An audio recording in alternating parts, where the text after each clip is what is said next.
His lunch rolled into a hole in the ground. Then the ground started singing.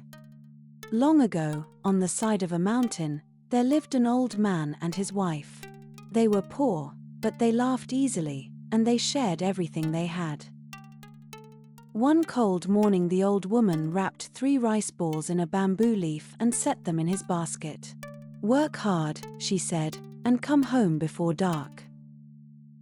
He climbed high into the mountain and swung his axe until the sun stood straight overhead and his arms ached. Then he sat down on a root to eat. He opened the leaf. The rice balls were still warm from her hands. He picked up the first one, and it slipped through his fingers. It rolled down the slope, faster and faster, and dropped into a small dark hole between the tree roots. Gone. The old man knelt down and put his ear to the hole, sorry to lose good rice on such a cold day. And out of the ground came a song. Omusubi-kororin, kororin ko. Hundreds of tiny voices, singing and laughing, thanking him for the rice ball that had fallen out of the sky. He had never heard anything so merry in his life. He laughed out loud, took the second rice ball, and rolled it down after the first. The singing rose up louder and happier. So he sent the third one down as well, and then he had nothing left to send but himself. "May I come down and hear you?" He called into the hole, leaning closer and closer, until one straw sandal lifted off the snow.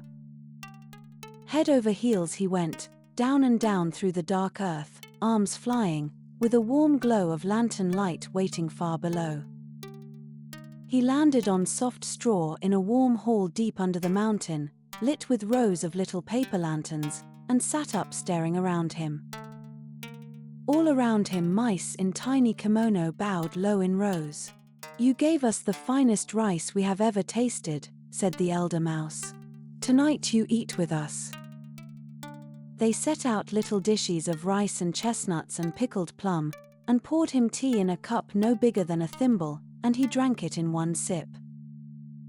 Then the drums began. The mice danced in rings around him, singing the rolling rice ball song, and the old man clapped until his hands were sore. When it was time to go, the elder mouse brought out 2 boxes. One was huge and heavy. One was small and light. "Choose," he said. The old man took the small one, because he had not come down for treasure, he had come down for the singing. The mice cheered and led him up to the daylight. At home he set the little box on the mats and lifted the lid. Gold coins poured out of it, and kept pouring, until the whole room shone. From that day the old couple were never hungry again. They mended their roof, they fed the whole village at New Year, and they told everyone about the singing mice. Next door lived a man who was rich already and wanted more.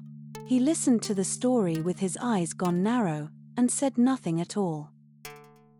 At dawn he carried a basket of rice balls up the mountain, found the hole, threw every one of them in at once, and jumped in after them. The mice were polite. They set out food. They began to dance. But the greedy man was not watching the dance. He was watching the storeroom behind them, stacked to the ceiling with gold. So he opened his mouth and meowed like a cat. "Meow, meow." The mice screamed, blew out every lantern, and vanished into their tunnels.